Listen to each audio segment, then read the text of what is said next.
Soccer Talk presented by New Mexico Pinon Coffee, Adam Deal, Ron Patel, president of the Albuquerque Sol, and we've got Mike Edwards now joining us. Guys, thanks for coming on. We're going to talk a little World of Soccer now, which is presented by Recarnation. World of Soccer, of course, goes into the European Championships, and so we've got a lot of highlights to get to. I'll say this. The tournament always is fun, and of course there are always surprises, and there's a couple of them that we're going to go over. I know, Ron, that I'm maybe sure you will. Yes. This isn't. You know, I'm just upset actually with Ron because he doesn't include any Germany highlights in here. And the Germans are very good, Josh. So I don't think there were highlights, were there? No. So let's go to the very first one for you, Jay Pohl. Let's throw it up.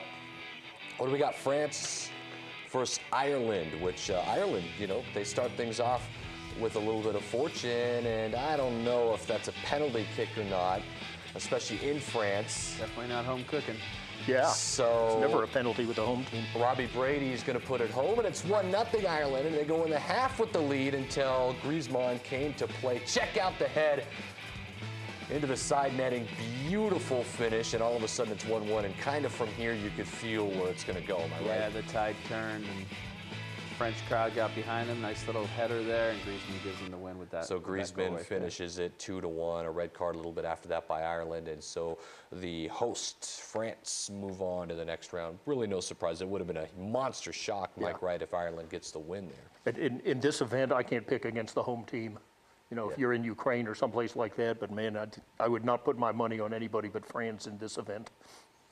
And so, and you know, I'll say France has not looked the sharpest in the tournament. They definitely haven't. And if for some reason they've had some second half magic. All their goals coming in the second half so far in the entire Euros, which is incredible. And so they move on. Before that game, it was the 87th minute. 87th minute, was when all their goals came. So right. They got it done a little earlier. Man, it's living on the edge. Yep. So Ireland, nice run. You know, I think it was a pretty decent tournament for who they are, and absolutely, and that's it. And they'll bow out in the round of 16. And another interesting matchup: Wales, who won their group, right, taking on Northern Ireland. And Northern Ireland, they had a pretty decent tournament getting to where they've gotten. Actually, Wales the favorites in this one, and who would have known Wales would be the favorites to move on to the quarterfinals, but an own goal going to set it apart this in the second half, and all of a sudden Wales is looking at getting to the quarterfinals. And that they did, and you get opportunity created by Gareth Bale. And, you know, he's had a couple key free kicks in this tournament that have gotten Wales the crucial goals. Of course, the one against England that Joe Hart, I'll leave these words to, I can't say words on TV that I want to say, but that Joe Hart fluffed and let in. But Bale's had a decent tournament. He hasn't done a whole lot other than the key. He's had three goals, and he creates the opportunity that gets him to the quarterfinals. Yeah, he's had a wonderful tournament. Doesn't like Gareth Bale. No. What do you think? I think Bale's a guy you got to respect, and it frees up 10 other guys on the field to be creative. I think, fair enough. There you go. I think that's where Bale becomes valuable, because neither he nor Cristiano Ronaldo are going to win a game by themselves. Michael Jordan could win a game by himself. But, man, you get out there with a lot of space, and you got to respect that guy. And the same as the Argentina game. You're watching three guys from Chile running off every time Messi gets the ball. Right. I think you see some of that with Bale. Yeah, and fair play to Wales. Made it to the quarterfinal. It's huge for their country. The last time they were in a major tournament was 1958 in the World Cup when they got knocked out by Brazil. So good for them. And I may be the only person on set that's been to a Wales game before. I've actually been to 2 Wales games in my life. How is that even possible? That's growing up in England, and I saw one in California a few years back. You know, I've always got a story for you. Yeah, you do. Yeah. That's pretty good. And when you look at some of the games that we don't have highlights on real quick that we'll go over, you mentioned Mike, Portugal. They get it done in extra time, right? And so that's monster for them. I think a lot of people probably take Croatia in that game, how well they were playing, and they beat Spain to move on and win their group, but it's actually Portugal that beats them. And we all know if you look at one side of the bracket, it's ridiculous, and you look at the other side of the bracket, and it's not so much. And now you've got to be looking at Cristiano Ronaldo's best chance to make a run here in the European Championships. Now, he's going to play Poland next, who I had as my dark horse of moving to the semifinals, and they do get the win against Switzerland because Poland wins in a shootout, but interesting that Ronaldo's got it really kind of set up for him, at least. Yeah, I would have put my money on Poland as one of the teams that would not have surprised me to move along. Man, I wonder when Ronaldo's luck runs out in this tournament, and I think it may be against Poland. It could be. And I He think Poland stepped marks up and up scored well a couple there. good goals. You know, a lot of people pick Yeah. Austria as a dark horse Yeah. at the beginning of the tournament, and they were a complete letdown. And then you Yeah, had, well, I would have you know, had Croatia Hungary. as a dark horse too, because they Yeah. tend to overperform at some of these things. Yep. And then so you've got the Belgians, of course, who they looked at this side of the bracket with a big grin on their Yeah, face. boy, they got to be the happiest campers in Unbelievable. Europe. And they had no problems with Hungary. 4 goals. Given the sweatpants on the goalkeeper, and they still managed. Did you see the story? I know you're a goalkeeper guy. Are you a sweatpants goalkeeper guy? I haven't been a sweatpants. Did you see the story of why he wears sweatpants? Refresh my memory. Yeah. Last time he wore shorts, they lost. And he said he'd never wear shorts again for the rest of his career. So they just got Well, smashed. the guy's like into 4-0. 30 years of wearing baggy sweatpants as a goalkeeper. And 40 years old, and the best. He was makes a living at it, and I'm sitting here. The best of it was a comment in Dan Lodge's Soccer Fans of Albuquerque page when somebody posted the picture, and some guy that used to play in Hungary, I think it's Michael L. that is from the American Outlaws, and he said, you know, that looks like every Middle Eastern Hungarian, every middle-aged Hungarian that used to come to my games when I played in Hungary was that guy right there, bald guy wearing. I don't wearing get it. I just sweatpants. don't get it. I don't get it. Somebody stop it, please. Okay, so let's move on to some other highlights we got. And this was probably the highlight of the round of 16. Italy and Spain, they both move on to take on each other. Italy, of course, wins their group. Spain takes second because of Croatia. And so we've got ourselves a matchup. And I think a lot of people thought maybe it was going to be Spain until Chiellini makes however it you pronounce it. 1-0. So Giorgio Chiellini on top, and you know, Italy came at Spain too. Yeah. Now they're known as a defensive team, but Italy was coming at Spain, and how about one more here for good measure? You're not going to miss from there. Pele's And had a good year at Southampton in the Premier League this year, and he's having a good tournament. Pele, and that one was in stoppage time, really, to kind of cement things, and so Italy gets rid of the 2-time champ Spain. They are now out. End of an era?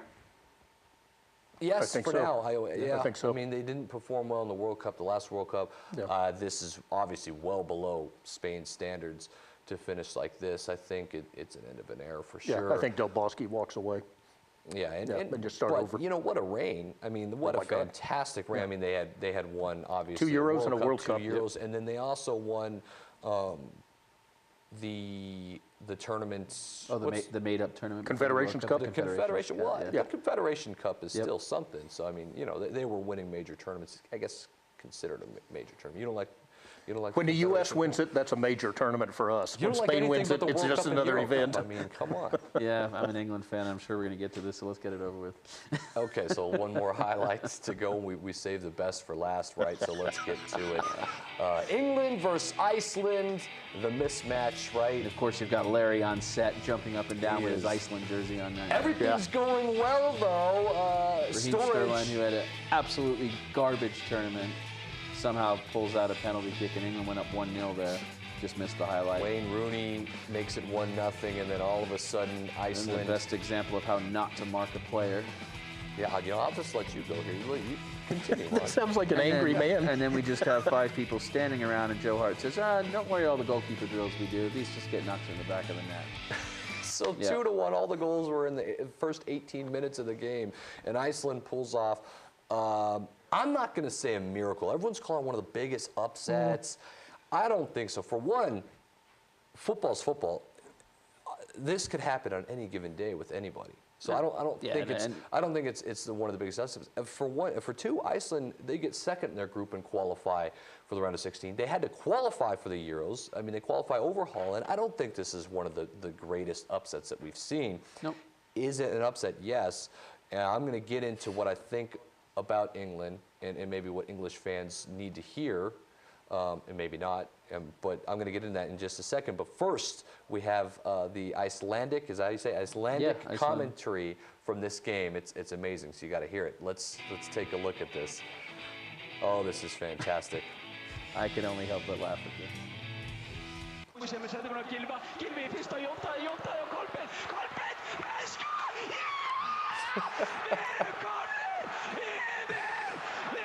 So yeah, let's do that again. I like that it's courtesy of Bargeldish Freiheit.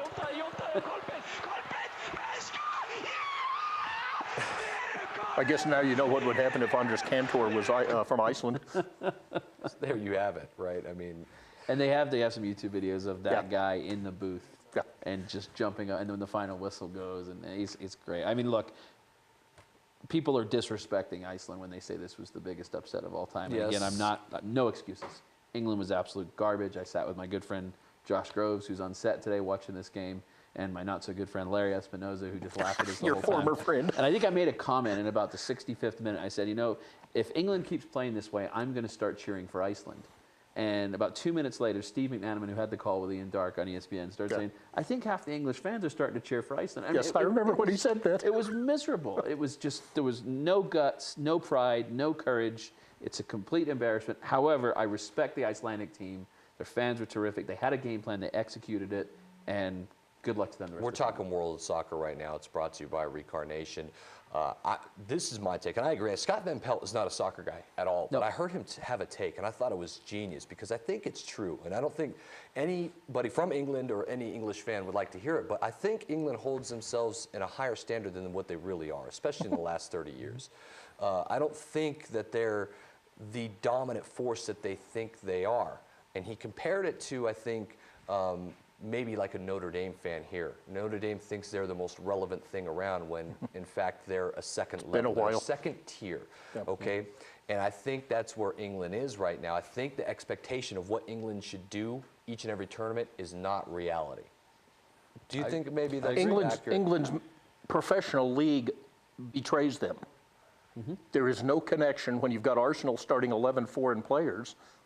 Where are my players supposed to learn? I mean, I have no axe to grind here, but this is, to me, is not that much of an upset. If you go to the Men in Blazers, they've got a 12-minute video on how Iceland got here, and it was a national commitment to facilities, and Iceland has the highest per capita percentage of UEFA licensed coaches in Europe. This wasn't an accident. England just happened to be on the wrong end of the bracket, because I'm telling you what, this could have happened to somebody else, and we'll see. I heard a quick story, and we're going to get out of here, we're going to get to break, but I heard a quick story that Kane had asked the official at the end of the game, are we out? Like, At halftime, he was. A lot of people said he was joking, but you also see stuff about England players saying stuff on the field, like we can't play like this against France. confidence is fine, but when it becomes a embarrassing. problem, then Now you're on to arrogance. It's frustrating. I know. We give you a hard time, man. I know. It's I'm frustrating. embarrassed. I've got my tail between my legs. Hey, look on the bright side. You could have lost 7-0 to Chile. That's true. That's true. We're not Mexico. Let's go Germany. We're going to move on here. We'll be back in just a second. You're watching Soccer Talk with the Soul.